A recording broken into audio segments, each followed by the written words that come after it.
Today in this session we will be discussing question from Civil Service Examination 2024 Mains GS Paper 1 question 6 to 10. Now in this question number 6, what is the phenomenon of cloudburst has been asked. Now anyone seeing this question will think that I have to first give a definition which is correct. In the introduction part, just mention the definition and please make sure that you write down the key elements. Like for example, it is an extreme rainfall event which occurs for like an hour, and the rainfall amount is more than 10 centimeters, and it is in a geographical location which is confined to like 20 to 30 square kilometers. This is a definition which is provided by IMD, so you can write this straight away. ठीक है, और उसके बाद you can provide an example, and this was a 2024 year वाला question. सो उस time 2024 में अगर कोई क्लाउड बर्स्ट हुआ है और स्टूडेंट ने एक एग्जाम्पल उससे रिलेटेड दिया है तो that enhances the answer well. क्यों, एक कि वो न्यूज़ में ज़रूर रहता है वो इवेंट क्लाउड बर्स्ट का, एंड एग्जामिनर को लगता है कि हाँ आप अप टू डेट भी हैं विथ योर करेंट अफेयर्स.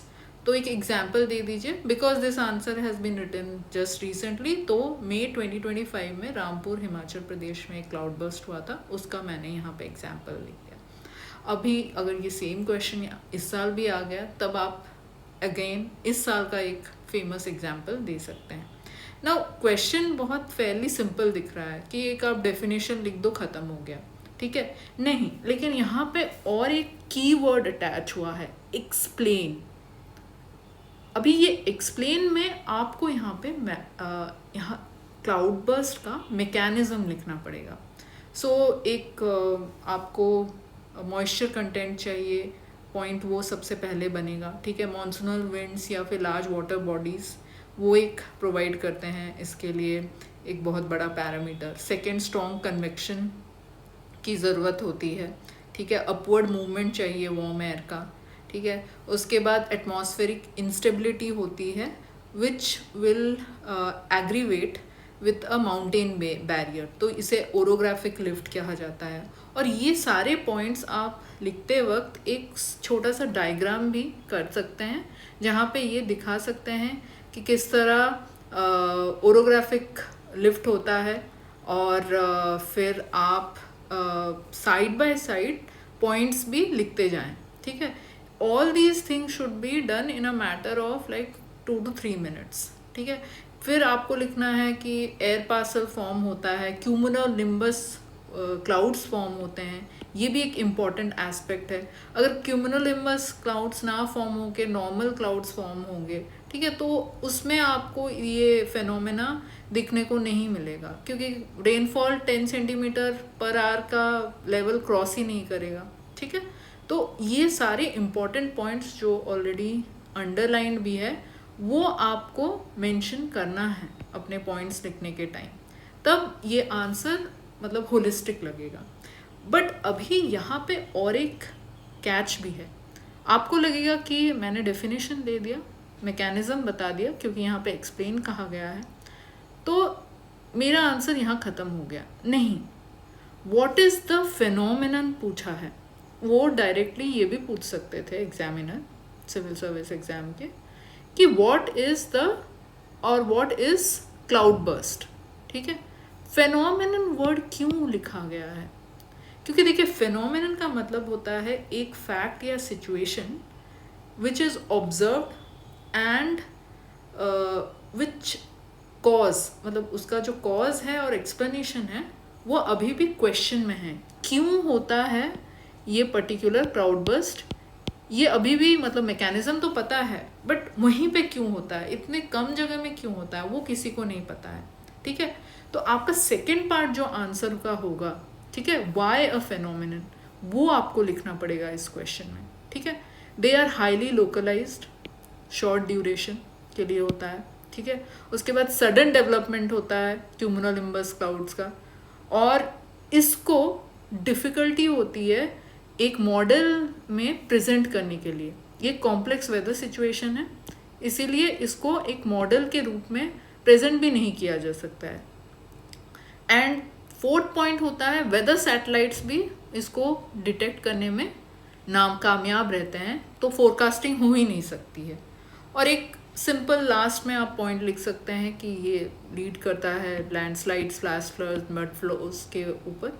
और उसके बाद इसी चीज़ का जब आपने नेगेटिव चीज़ इंट्रोड्यूस कर दिया है कि इम्पैक्ट ख़राब रहता है, तो कंक्लूजन के लिए आप एक छोटा सा कंक्लूजन लिख सकते हैं जहाँ पे training of local rescue volunteers, preparedness of local administration, ये नेसेसरी होगा फॉर प्रोटेक्टिंग लाइव्स। क्योंकि हमें पता तो नहीं है कब आने वाला है, तो इससे तो बेटर है कि आप सिचुएशन होने के बाद कैसे मैटर को डील कर सकते हैं उसके ऊपर अपना कंक्लूजन प्रोवाइड करें।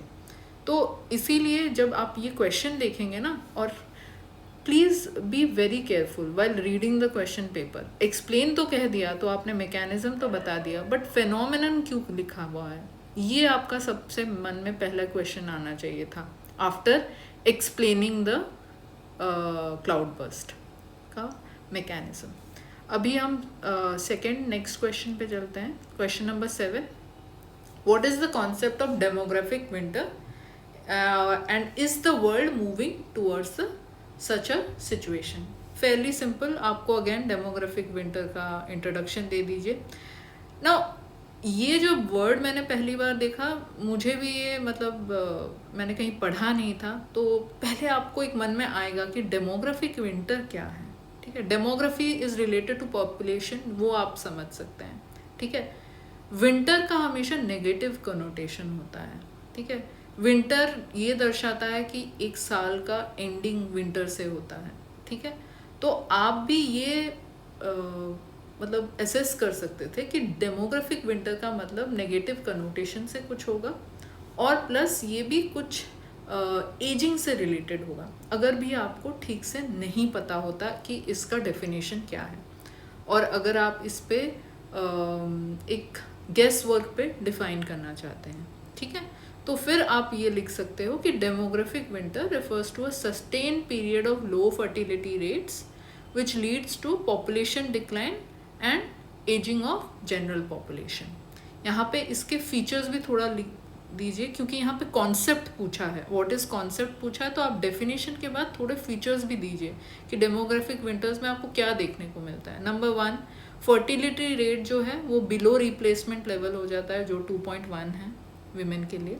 उसके बाद मीडियन एज जो है पॉपुलेशन का वो बढ़ जाता है, और श्रिंकिंग ऑफ वर्कफोर्स, क्योंकि ज़्यादातर कम यूथ हैं, और जो एजिंग पॉपुलेशन है 65 प्लस वो बढ़ रहा है, इसलिए वर्कफोर्स जो है, जो कि यूजुअली माना जाता है कि एज 15 से लेके एज 64 तक पकड़ते हैं, तो वो भी श्रिंक हो रहा है। और second part of the answer को आप जा रहे हैं कि यहाँ पे पूछा गया है कि is the world moving towards such a situation. So yes, आप ये आपको मेंशन करना पड़ेगा, global trend suggest that the world is moving towards demographic winter. ठीक है, तो अभी वर्ल्ड मूव कर रहा है, आपने ये इंट्रोड्यूस तो कर दिया, लेकिन फिर एविडेंस दीजिए, क्योंकि यहाँ पे क्वेश्चन खाली ये नहीं है कि is the world moving towards such a situation, question ये भी है कि आपको यहाँ पे इलैबोरेट करना है। तो इलैबोरेट करने के लिए आपको एविडेंसेस देने पड़ेंगे। ठीक है, तो पहला है declining global fertility rate seen in countries of Europe, east Asia. ठीक है, अभी यहाँ पे देखने को मिल रहा है डेवलपिंग कंट्रीज में भी, लेकिन पहले तो ये यूरोप और स्पेसिफिकली ईस्ट एशिया में, जापान में सबसे पहले शुरू ही हो चुका था। ठीक है, अब देखिए फर्टिलिटी रेट आप यहाँ पे पॉइंट लिख रहे हैं, यहाँ पे हो सकता है कि आपको जापान का जो रिप्लेसमेंट लेवल है या फर्टिलिटी रेट है वो पता है, या तो फिर आपको नहीं पता है। ठीक है, तो इस केस में क्या करें, क्योंकि आप एग्जाम्पल तो यहाँ पे लिख देंगे कि यहाँ पे इटली में, स्पेन में, ठीक है, कम हो रहा है पॉपुलेशन, बट आप रेशियो कहाँ से, मतलब जो डेटा है वो कहाँ से ला के देंगे? Because honestly most of the students के पास डेटा ज़्यादा से ज़्यादा इंडिया का होगा, ज़्यादा से ज़्यादा वर्ल्ड का होगा, या कुछ पर्टिकुलर कंट्रीज़ जहाँ पे आप रिप्लेसमेंट या आपका फर्टिलिटी रेट बहुत गिर रहा है या बहुत घट रहा है, वहाँ पे आप इसका एक पर्टिकुलर डेटा दे सकते हैं। फॉर एग्जांपल जापान हो गया, ठीक है, वो हमें पता है सबसे पहला एग्जांपल था, 10 साल पहले से ही ये शुरुआत वहाँ पे हो चुकी थी। तो उसका हो सकता है आपको फर्टिलिटी रेट पता हो, इंडिया का पता होगा, मे बी नेबरिंग कंट्रीज थोड़े बहुत आपको पता होंगे।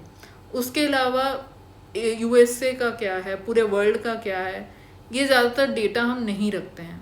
तो ऐसे सिचुएशन में आप क्या करें? देखिए, आप पॉइंट्स लिख दीजिए पहले, डिक्लाइन ग्लोबल फर्टिलिटी रेट, ठीक है। नेक्स्ट है ट्रेंड इज ऑल्सो स्प्रेडिंग और इन डेवलपिंग नेशन, क्योंकि हम एशिया में भी देख रहे हैं, अभी इंडिया का भी फर्टिलिटी रेट जो है वो 2 हो गया है, बांग्लादेश भी हमारे पास ही है, 2 में ही है, ठीक है। कुछ कंट्रीज़ हैं जैसे एशिया में the Middle East and also the West Asia specifically and Pakistan, जहाँ पे फर्टिलिटी रेट अभी भी हाई है, ठीक है। बट यूजुअली यहाँ पे जो मेन डेवलप्ड नेशंस हैं वहाँ तो देख रहे हैं कि फर्टिलिटी रेट कम हो गया है, जो डेवलपिंग नेशंस भी हैं वहाँ पे भी काफ़ी हद तक कम चुका है, ठीक है। ये आप अगर आपको स्पेसिफिकली नहीं पता है कि क्या है, ठीक है, द रेशियो, तो आप क्या कर सकते हैं ना, एक मैप दिखा सकते हैं जहाँ पे आप बस लिख दीजिए फर्टिलिटी रेट, ठीक है। उसके बाद आप क्या कीजिए, आप शेडेड पोर्शन में दिखाइए। अभी हम पहले पॉइंट्स देख लेते हैं, जैसे increase access to education, women empowerment, availability of contraception, growth of dink couples मतलब डबल इनकम नो किड्स, ये आजकल काफ़ी फेमस हुआ है। लोग rather than starting a family are spending on और working on their individual growth, ठीक है। तो इसके रीज़न के वजह से भी आपको एक डिप देखने को मिला है। उसके बाद however there are regional disparity, देखिए हमने ट्रेंड तो बता दिया कि yes it is going towards it, but regional disparity भी देखने को मिला है सब सहारन नेशन में, ठीक है। आपका अभी भी फर्टिलिटी रेट हाई है। अभी सब सहारन रीजन कौन सा है? एनी रीजन अदर देन सहारा, ये सहारा का पार्ट है, ठीक है। तो ये जो है सब सहारन रीजन, यहाँ पे अभी भी है हाई फर्टिलिटी, तो आप इसको हाई फर्टिलिटी एरिया दिखा दीजिए। लो फर्टिलिटी एरिया में आप इसको ऐसे शेडेड वे में दिखा दीजिए, ठीक है। ये सब लो फर्टिलिटी एरिया है, ये पूरा ही लो फर्टिलिटी एरिया, ये ठीक है, ये भी अभी, ठीक है। और आप यहाँ मिडल ईस्ट रीजन को अगेन आप ऐसे शेडेड वे दिखा दीजिए। इवन इजिप्ट में भी अभी भी हाई फर्टिलिटी है बट बाकी सारा जगह लो फर्टिलिटी एरिया है, ठीक है। तो अभी आप जब यहाँ पे मैप ऐसे बना के दिखा रहे हो तो आप ये मेंशन भी कर दो कि ये लो फर्टिलिटी है और जो शेडेड पार्ट है ये हाई फर्टिलिटी है। सॉरी, आई अपोलोजाइज, मैंने उल्टा कर दिया है।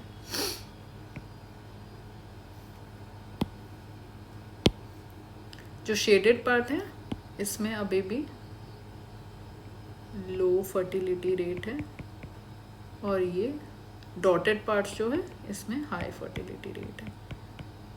देखिए, ये केसेस आएंगे, ऐसे क्वेश्चंस आएंगे जहाँ पे आपको डेटा नहीं होगा, तो आप मैप को यूटिलाइज करके भी बता सकते हो कि कौन से रीजनल एरियाज़ हैं जहाँ पे यूजुअली लो फर्टिलिटी रेट देखा जा रहा है और हाई फर्टिलिटी रेट देखा जा रहा है, और उसका कारण क्या है वो भी आप बता दीजिए। अभी नेक्स्ट आप थोड़ा बहुत इम्प्लीकेशन लिख दीजिए कि increase pressure on public infrastructure, adequate Elder care, ठीक है, विल बी अ चैलेंज।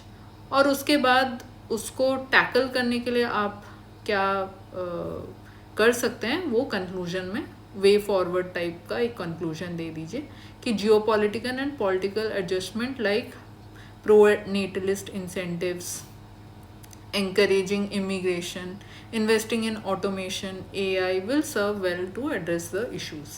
देखिए encouraging immigration अभी मतलब आप काफ़ी ads देखेंगे country from countries like Italy जहाँ पे the rural space is being the lands or the properties are being sold in $1 and आपके वहाँ पे एक स्कीम चल रही है कि गवर्नमेंट आपको अलाउ करेगी $1 में वो प्रॉपर्टी खरीदने के लिए, लेकिन आपको वो रेस्टोरेशन करना पड़ेगा. ठीक है, वो एक वे है इनवाइट करने के लिए कि आप हमारे कंट्री में आइए और यहाँ पे रहिए. तो क्योंकि पॉपुलेशन डिक्लाइन हो रही है तो countries like Italy and Japan they are doing such kind of schemes. ठीक है, तो ये क्वेश्चन आप इस तरह आंसर कर सकते हैं. नेक्स्ट क्वेश्चन है distinguish between gender equality, gender equity and women empowerment. ये फर्स्ट पार्ट है. सेकेंड है why is it important to take gender concerns into account in programme design and implementation. अब देखिए ये जो क्वेश्चन है ना, ये आप मतलब डिफरेंस तो आप लिख लोगे, ठीक है, बट जो सेकेंड पार्ट लिखने से पहले ना आपको थोड़ा सा सोचना पड़ेगा. Now this is the question where you have to invest 1 minute more than the question which we saw in question number 1, 2 या 3. ठीक है, जो हमने ऑलरेडी क्वेश्चन सॉल्व कर लिए हैं 1, 2, 3, 4, 5 में, उसमें मैक्सिमम क्वेश्चन काफ़ी स्ट्रेट फॉरवर्ड थे टॉपिक्स के ऊपर. ठीक है, ऋग्वेदिक पीरियड, लेटर वैदिक पीरियड, उसके बाद आपका जो क्विट इंडिया मूवमेंट.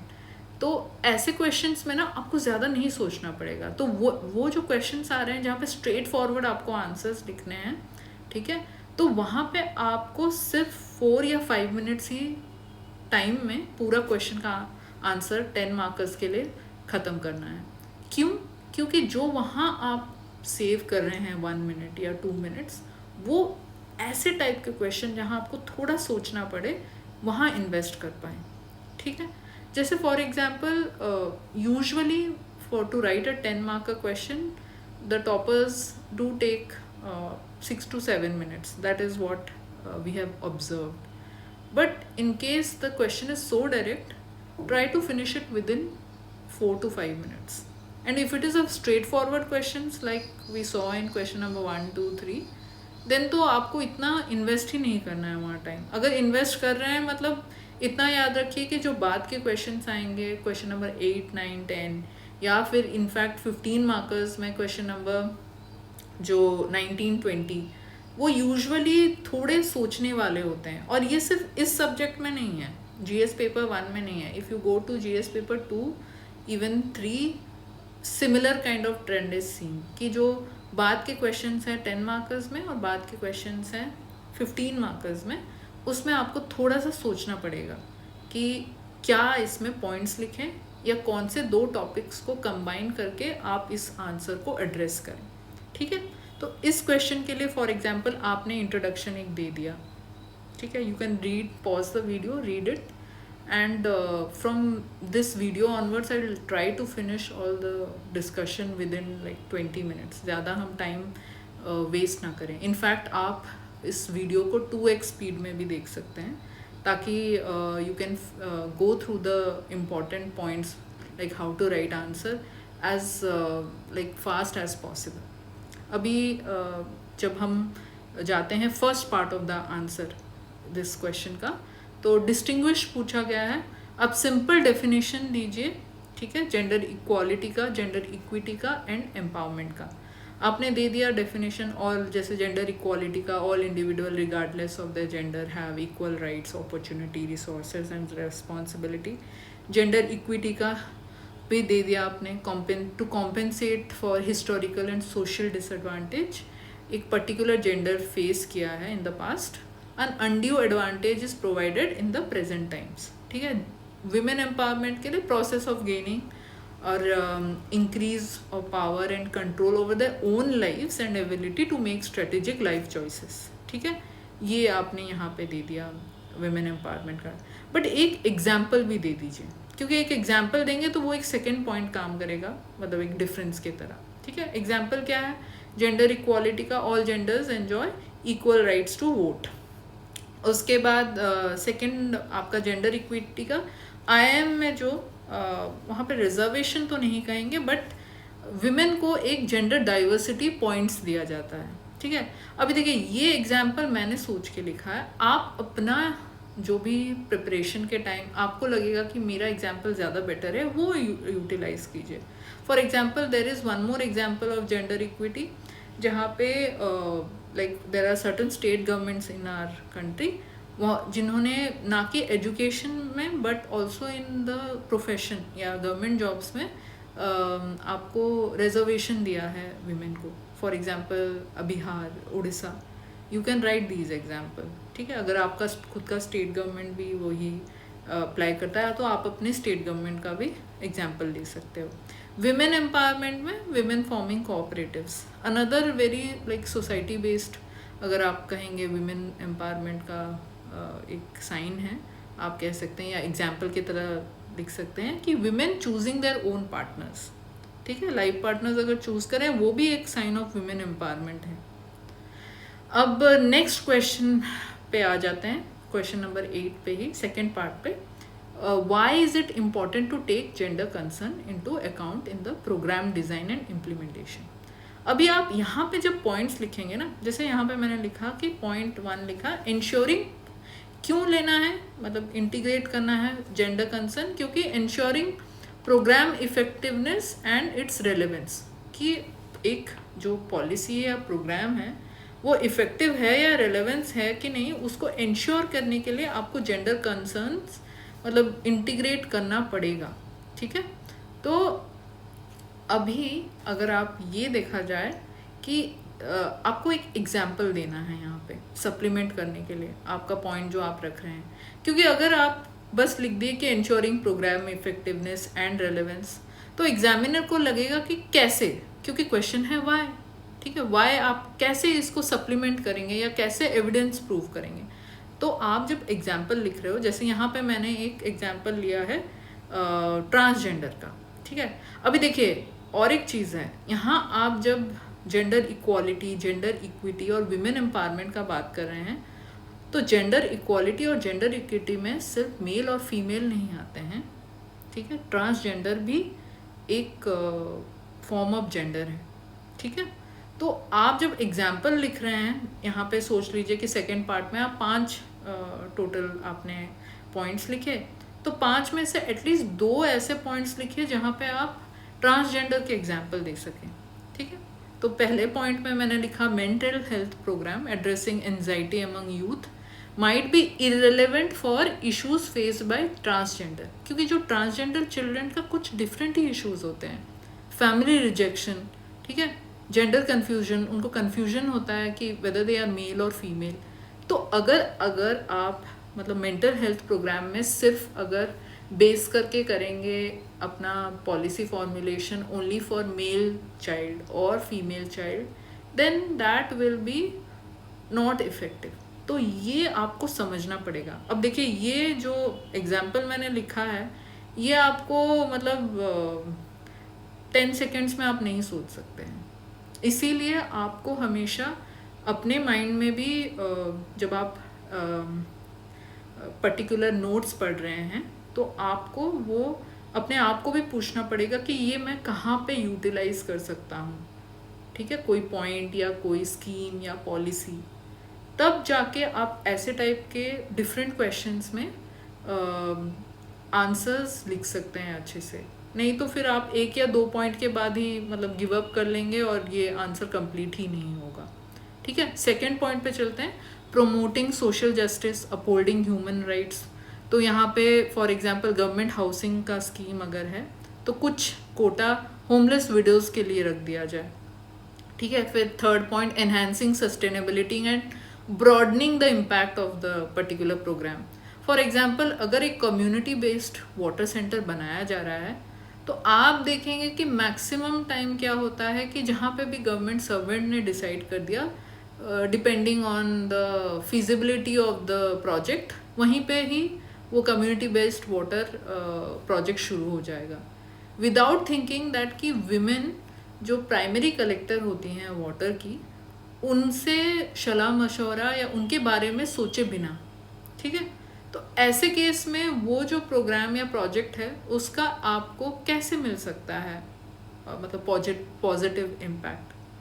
तो इसीलिए विमेन को प्राइमरी सोर्स कलेक्टर सोच के आपको एक community based water project program बनाना चाहिए या कोई भी सैनिटेशन प्रोजेक्ट बनाना चाहिए, ठीक है। फिर आप 4th पॉइंट में लिख सकते हैं optimising resource allocation and achieving broader development goals, ठीक है। जैसे for example construction of girls toilet, इससे क्या होगा कि ना सिर्फ गर्ल्स या फीमेल्स को सैनिटरी नीड्स जो उनका है वो एक आप अचीव कर सकते हैं, बट ऑल्सो जो स्कूल ड्रॉप आउट्स है उसमें भी आपको डिक्रीज देखने को मिलेगा। बहुत सारी फीमेल्स या फीमेल गर्ल चाइल्ड नहीं आना चाहते हैं स्कूल बिकॉज वहाँ पे गर्ल्स टॉयलेट ही नहीं है, ठीक है। तो आप ऐसे एग्जाम्पल दे दे के एक एक आंसर में एक एक पॉइंट में एग्जाम्पल लिख के अपना आंसर सप्लीमेंट कीजिए। फिर 5th पॉइंट में आप avoid unintended harm and negative consequences. Law enforcement sensitising programme जो होता है जिसमें पुलिस ऑफिसर्स को ट्रेन किया जाता है कि आपको कैसे कम्युनिकेट करना चाहिए एक रेप विक्टिम के साथ या इवन एक ट्रांसजेंडर के साथ, क्योंकि यूजुअली ट्रांसजेंडर को हमारे सोसाइटी में एक टैबू जैसा माना जाता है जहाँ पे उन्हें काफ़ी हरासमेंट का झेलना पड़ता है। तो सोच लीजिए एक ट्रांसजेंडर के साथ किसी ने क्राइम कमिट कर दिया तो उसको तो डर ही लगेगा ना कि मैं पुलिस स्टेशन में जाऊंगा, क्या मेरा मजाक बनाया जाएगा या कोई मेरा बात सुनेगा या नहीं। तो ऐसे जब केसेस आते हैं तो लॉ एनफोर्समेंट एजेंसीज में जितने जन आपके जॉब कर रहे हैं, in fact even when you will become an IPS officer, आपको भी इस प्रोग्राम सेंसिटाइजिंग प्रोग्राम का एक पार्ट बनना पड़ेगा, ठीक है। तो जो पॉइंट्स जो हमने सेकंड क्वेश्चंस देखा इसमें, इस क्वेश्चन नंबर 8 में सेकंड पार्ट देखा कि why is it important to take gender concern into account in programme design and implementation. इस तरह आप पॉइंट्स लिख के सप्लीमेंट कीजिए, क्योंकि अगर आप सोच लीजिए कि आप खाली बस लिख रहे हैं कि आपने दे दिया एक हेडिंग की importance of integrating gender concerns in programme design and implementation, ठीक है, और उसके बाद आप पॉइंट्स लिख रहे हैं ensuring programme effectiveness and relevance, promoting social justice, enhancing sustainability, लेकिन कैसे, how, that part also should be addressed in the question. अब कंक्लूजन में आप सस्टेनेबल डेवलपमेंट गोल जो है 5 जेंडर इक्वालिटी का एक समराइज वर्जन लिख के एंड कर सकते हैं आंसर, ठीक है। तो ये आपका होमवर्क रहेगा कि आप कैसे आंसर नंबर 8 में कंक्लूजन लिखेंगे, ये मुझे कमेंट सेक्शन में बता दीजिएगा। अभी नेक्स्ट क्वेश्चन चलते हैं, question number 9। Intercaste marriage between caste which have socio economic parity have increased to some extent, but this is less true of inter religious marriages, discuss. Fairly simple question. देखिए, जब भी आप एक question पढ़ रहे हैं ना, सबसे पहला आपका काम है कि वहाँ क्या पूछा गया है की डायरेक्टिव, वो देख लीजिए। जैसे फॉर एग्जांपल इस क्वेश्चन में की डायरेक्टिव डिस्कस है, लेकिन उसको क्या डिस्कस करना है, क्योंकि यहाँ पे एक पूरा सेंटेंस आपको बता दिया गया है, बट यहाँ पे 2 पार्ट्स बन रहे हैं, ठीक है। एक तो इंटर कास्ट मैरिजेस और उसके बाद less true for inter religious marriages, ठीक है। तो ये पार्ट 1 बन जाएगा और ये आपका पार्ट 2 बन जाएगा, और इसी को आपको डिस्कस करना है। तो एक बहुत ही सिंपल वे से आप शुरू कर सकते हैं इंट्रोडक्शन। देखिए, बहुत जन यहाँ पे कहेंगे कि आपको डेटा देना चाहिए, ठीक है, बट इवन दो आप अगर सेंसस के साथ वेल वर्स्ड हैं, तब भी कोई भी ये मतलब प्रेडिक्ट नहीं कर सकता है कि inter caste marriages and inter religious marriages के ऊपर अगर क्वेश्चन आएगा तो मैं इसका डेटा याद रख लेता हूँ। हो सकता है कि मैक्सिमम टाइम में आपको डेटा याद ना रहे, या तो फिर आप डेटा भूल जाएं। तो फिर ये बात सोच सोच के आप आंसर मतलब अच्छे से नहीं लिखोगे कि मुझे डेटा नहीं पता है मैं कैसे ये आंसर लिखूंगा या लिखूंगी, that is absolutely wrong. For example जब हमने क्वेश्चन नंबर 7 भी देखा था, वहाँ पे भी ज़रूरी नहीं है कि सबको पता हो कि फर्टिलिटी रेट का क्या है जो डेवलप्ड कंट्रीज़ हैं, डेवलपिंग कंट्रीज़ हैं, but we saw that through map you can answer that question even if you don't have the exact data. Similarly question number 9 में भी सेम बात है कि अगर आपको डेटा नहीं पता, कोई बात नहीं, इंट्रोडक्शन में डेटा नहीं पता, आप एक सिंपल इंट्रोडक्शन लिख सकते हैं कि the landscape of marriage in India is undergoing a slow transformation reflecting broader societal shifts. Same चीज़ है जो मतलब क्वेश्चन में लिखा है, लेकिन आपने चॉइस ऑफ वर्ड्स चेंज कर दिए हैं, तो इससे दिखाता है कि आपको आइडिया है कि सेम चीज़ आप कैसे डिफरेंट पर्सपेक्टिव में भी बता सकते हैं एग्जामिनर को, ठीक है। और अगर आपने डेटा नहीं लिखा तो कोई पहाड़ नहीं टूट जाएगा।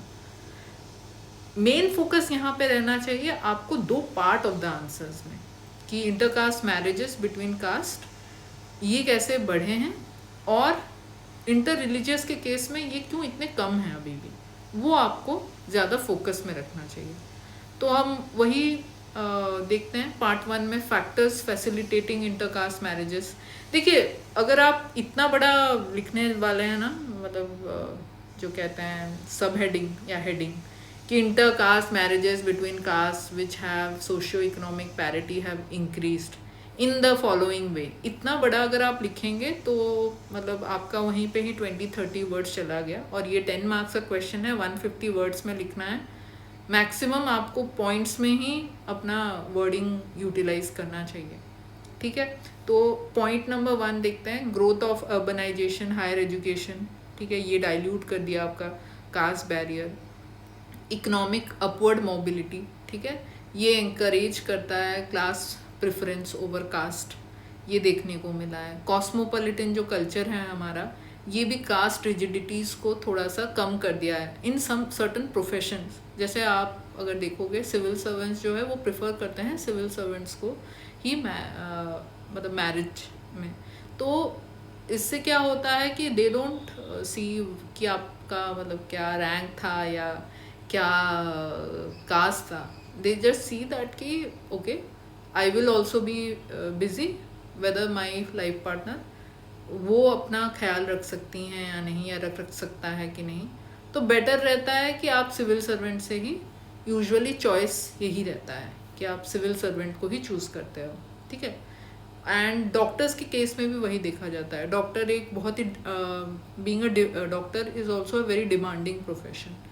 तो again the life partner see that कि both are busy, so whether the other person, ज़्यादातर यही देखा जाता है कि अदर पर्सन आपके मतलब प्रोफेशन को समझता है या नहीं, उनको पता है कि नहीं कि सामने वाला अगर बिज़ी रह रहा है तो रीज़न क्या है। अगर आप खुद डॉक्टर होंगे तो ज़्यादा इजीली आप समझ सकते हो। सिमिलर केस सिविल सर्वेंट्स के साथ भी होता है, ठीक है। फिर number 4 point, exposure to modern liberal values via media, ठीक है। उसके बाद इंडियाज़ लीगल सिस्टम भी कंट्रीब्यूट करता है इस चीज़ के लिए। कॉन्स्टिट्यूट परमिट करता है intercaste marriage under right to life article 21, ठीक है। फिर सेकेंड पार्ट में आ जाता है, ग्रेटर रेजिस्टेंस क्यों देखने को मिलता है रिलीजियस इंटर रिलीजियस मैरिजेस में। फंडामेंटल डिफरेंसेस होते हैं, कोर डिफरेंसेस होते हैं बिलीफ सिस्टम में। डाइटरी लॉज डिफरेंट रहते हैं, खान पान जो रहन सहन है, ठीक है। भगवान को आपको कैसे मतलब आप भगवान को पूछते हैं या आप भगवान को कैसे परसीव करते हैं, या वर्शिप के मेथड्स कैसे हैं, वो भी एक बहुत बड़ा डिफरेंस रहता है। उसके बाद concern regarding which religion a child should follow if you are married to a person who is different from your religion. अब वो चाइल्ड किस रिलीजन को फॉलो करें, ठीक है, ए रिलीजन या बी रिलीजन या मम्मी का रिलीजन या पापा का रिलीजन, ठीक है। तो उस पर भी बहुत बड़ा इशू आता है। फिर आपका couples might face severe opposition, ठीक है, even violence from own family members. अब सोसाइटी का तो छोड़ दीजिए, अपने ओन फैमिली मेम्बर्स से भी आपको वायलेंस का सामना करना पड़ सकता है, ठीक है, in case of inter religious marriages, ठीक है। उसके बाद सोशल स्टिग्मेटाइजेशन होता है, सोसाइटी तो है ही, नरेटिव एक पोर्ट्रे करते हैं, लव जिहाद का एक टर्म भी ले आते हैं, इवन इफ अगर कन्वर्जन नहीं हुआ होगा तब भी, ठीक है। और जो नेक्स्ट पॉइंट है कि स्पेशल मैरिजेस एक्ट में है फ्रेमवर्क इंटर रिलीजियन मैरिजेस का, बट जो कपल्स हैं वो काफ़ी ब्यूरोक्रेटिक हर्डल्स फेस करते हैं, ठीक है। और कंक्लूजन में आप ये लिख सकते हैं कि ओवरकमिंग डीप सीटेड, एक पॉजिटिव वे में एंड कर सकते हैं, deep seated prejudices against any kind of union requires secular values, social tolerance with robust legal protection. हमने 3 चीज़ यहाँ बता दिया कि एक जो यूनियन होता है 2 पर्सन के बीच में, उसके लिए आपको सेक्युलर वैल्यूज़ चाहिए, एक टॉलरेंट लेवल भी चाहिए, और उसके बाद लीगल प्रोटेक्शन भी चाहिए, ठीक है। उसके बाद ही ये सक्सेसफुल हो सकता है। तो ऐसे करके आप आंसर को एंड कर दीजिए। और अगेन इस क्वेश्चन में भी थोड़ा सोचना पड़ेगा। तो जैसे मैंने कहा था क्वेश्चन नंबर 1, 2, 3 में जो आप 1 मिनट सेव करते हैं, ये आंसर्स लिखने में आपको वो हेल्प हो जाएगा, क्योंकि आपको 1 मिनट में सोचने का टाइम मिल जाएगा। नेक्स्ट क्वेश्चन देखते हैं। In dealing with socio-economic issues of development, what kind of collaboration between government, NGO and private sector would be most productive? ठीक है। अभी देखिए इस क्वेश्चन में अगर पहला सेंटेंस में ये लिखा गया है कि in dealing with the socio-economic issues of development, ठीक है, तो यही आपका फर्स्ट पार्ट हो जाएगा आंसर का। सेकेंड पार्ट है आपका question, what kind of collaboration चाहिए, ठीक है, ये सेकेंड पार्ट है। अब इसको इंट्रोड्यूस कैसे करें? इंट्रोड्यूस करने के लिए हमेशा हम ये देख सकते हैं ऐसे क्वेश्चन में कि स्ट्रेंथ क्या है इन 3 एंटिटीज़ की, ठीक है। The strengths of all 3 entities, like for example government में फंड्स आपको मोबिलाइज कर दिया जाता है, फिर एनजीओज लास्ट मिनट या लास्ट माइल कनेक्टिविटी देते हैं, एंड प्राइवेट सेक्टर जो है वो कोई भी ऑपरेशन को हायर स्केल में या लार्जर स्केल में पर्टिकुलरली ले सकता है, ठीक है। तो the strengths of all these 3 entities can be utilise to tackle socio economic issues, ये आपने बता दिया, ठीक है। अब सोशियो इकोनॉमिक इशूज़ क्या है? पॉवर्टी है, इनइक्वालिटी है, अनएम्प्लॉयमेंट है, accessibility to health care and education, environmental degradation and climate change है। नाउ सी, मैंने ये छोटे से डायग्राम में दिखा दिया। आप इसको क्या कर सकते हैं कि और थोड़ा सा बेटर वे में आंसर को दिखाने के लिए यहाँ पे कुछ डेटा प्रोवाइड कर सकते हैं कि पॉवर्टी में अभी इंडिया कहाँ लैग बिहाइंड कर रहा है, इनइक्वालिटी कितनी है, अनएम्प्लॉयमेंट रेट क्या है। मैंने कोई डेटा नहीं दिया है सो दैट कि जब आप ये आंसर खुद लिख रहे हैं या प्रैक्टिस कर रहे हैं, उसी टाइम या उसी ईयर का या जो लेटेस्ट डेटा है वो प्रोवाइड करें। इसलिए मैंने यहाँ कोई डेटा नहीं दिया है, और मैं ट्राई भी करूँगी कि डेटा यूजुअली ना दूँ, ताकि आप जब भी ये आंसर राइटिंग प्रैक्टिस कर रहे हो क्वेश्चन नंबर 10 का 2024 का क्वेश्चन जीएस पेपर 1 का, तो आप उसी टाइम का लेटेस्ट डेटा जो भी आप गूगल सर्च करके मिलेगा आप वो लिखो, ठीक है। तो वो आपका नोट्स की तरह भी यूटिलाइज हो जाएगा।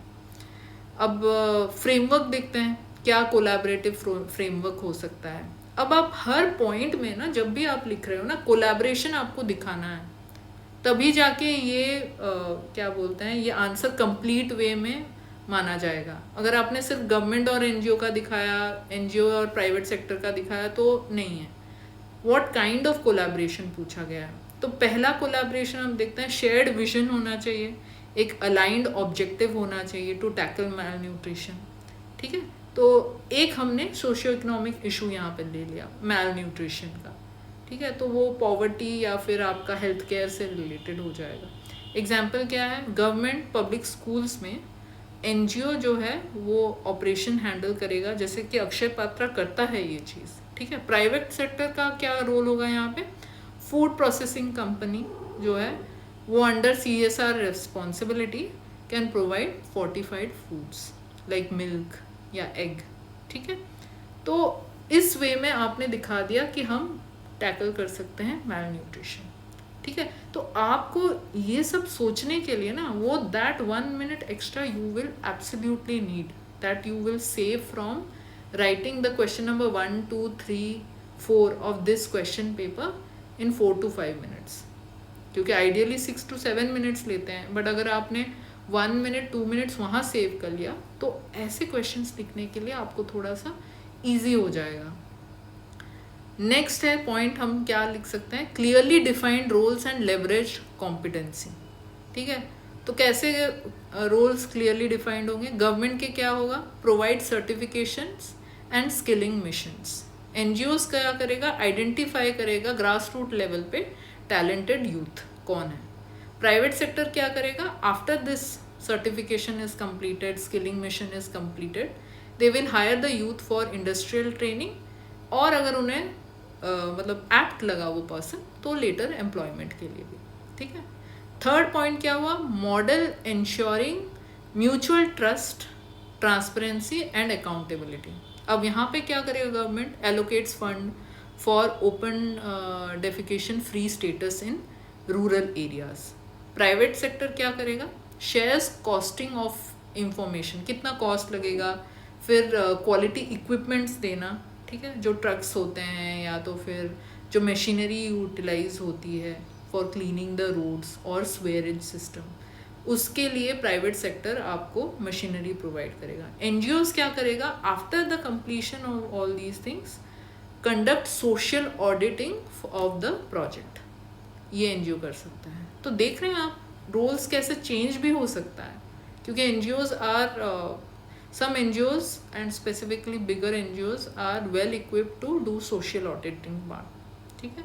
फिफ्थ में आपका प्राइवेट सेक्टर पार्टनरशिप में भी आप फंक्शन कर सकते हो, जैसे government provides land for primary health care centre, private sector क्या करेगा, इंफ्रास्ट्रक्चर प्रोवाइड करेगा, ओवरसी करेगा day to day operations. NGO जो प्राइमरी हेल्थ केयर का जो अवेयरनेस है वो ग्रास रूट लेवल पे फैला सकता है, ठीक है। क्वेश्चन और फिर point number 5, policy dialogue creation, ठीक है। गवर्नमेंट क्या करेगा, जैसे for example ministry of new and renewable energy है, मिनिस्ट्री ऑफ MSMEs है, they started to initiate a policy dialogue for national और new national policy on renewable energy adaptation by MSMEs sector. तो private sector will provide inputs on technological feasibility and financial viability, कि ये possible भी है या नहीं। फिर NGOs क्या करेगा, रिसर्च इंस्टीट्यूशन के साथ कंबाइन करके आपका कंडक्ट करेगा field studies on the environment impact assessment and social impact assessment of this policy implementation on MSME sector. तो ऐसे आप पॉइंट्स लिख के वहाँ एग्जाम्पल दे के अगर समझा रहे हो तब जाके ये आंसर कंप्लीट बनेगा। कंक्लूजन में ये आपका होमवर्क है कि what kind of a conclusion will you write to end this answer, ये आप मुझे कमेंट सेक्शन में लिख के बताइए। So in this way you have to, अभी मुझे पता है द पीपल और the students who are first time seeing questions, previous years question, और अगर आपने अच्छे से नहीं अपना नोट्स बनाया है या पढ़ाई ख़त्म नहीं किया, this will be like a daunting task, कि आपको डर लगेगा ये आंसर देख के कि मैं ऐसा कैसे लिख सकता हूँ या कैसे लिख सकती हूँ। But believe me, once you have revised your syllabus of GS paper 2 and 3, writing this question number 10 is not difficult, ठीक है। ये जो क्वेश्चन है ना, क्वेश्चन नंबर 10, अगर कोई ये मुझे बोल दे कि ये GS पेपर 1 का आंसर है, absolutely wrong. This question answer can only be written if you have mastery on GS paper 2 policy part और program part, जो कि GS paper 2 में कवर होता है, ठीक है। एंड जो डेटा आपको मिलेगा, poverty, inequality, unemployment, health care, education, environment, ये आपको GS पेपर 3 में मिलेगा। तो देखिए UPSC will always try to put such kind of question जहाँ पे वो आपका वर्सिटिलिटी देख पाए. आप ये मत सोच के जाइए कि पहला दिन है GS पेपर 1 और 2 का ही पेपर होगा. नहीं, आपको आपके GS पेपर 3 का नोट्स भी एकदम याद रह जाना चाहिए, बिकॉज वही नोट्स के डेटा आप यूटिलाइज करेंगे GS पेपर 1 में भी और 2 में भी. This question is one of the example कि कैसे in GS paper 1 you have to use 2 and 3 as well. I think question number 9 also is similar kind of a question. Question number 8 also same. ठीक है, तो आज के लिए बस इतना है, और फिर हम नया सेशन लेके आएंगे जिसमें we will again talk about answers from question number 11 to question number 15 and सी कि हम कैसे डिफरेंट क्वेश्चंस को डिफरेंट तरीके से आंसर कर सकते हैं. मोनोटनी मत रखिए अपने आंसर राइटिंग में. जैसे फॉर एग्जांपल मैंने यहाँ पे पॉइंट वाइज आंसर लिखा है, but each point is too large and I have given proper examples. तो ये ज़्यादा इम्पॉर्टेंट है रादर देन ये सोचना कि इस आंसर में मैं क्या इंट्रोडक्शन लिखूँ या क्या कंक्लूजन लिखूँ. इसमें आपको फोकस एरिया पार्ट 1 और पार्ट 2 में ही रखना पड़ेगा, और आप जितना सिंपल इंट्रोडक्शन और कंक्लूजन देके इस आंसर को एंड कीजिए. ठीक है, okay, that's it for today, and please like and subscribe my channel and try to watch the particular videos in 2x speed to reduce the time limit. That's it. Take care.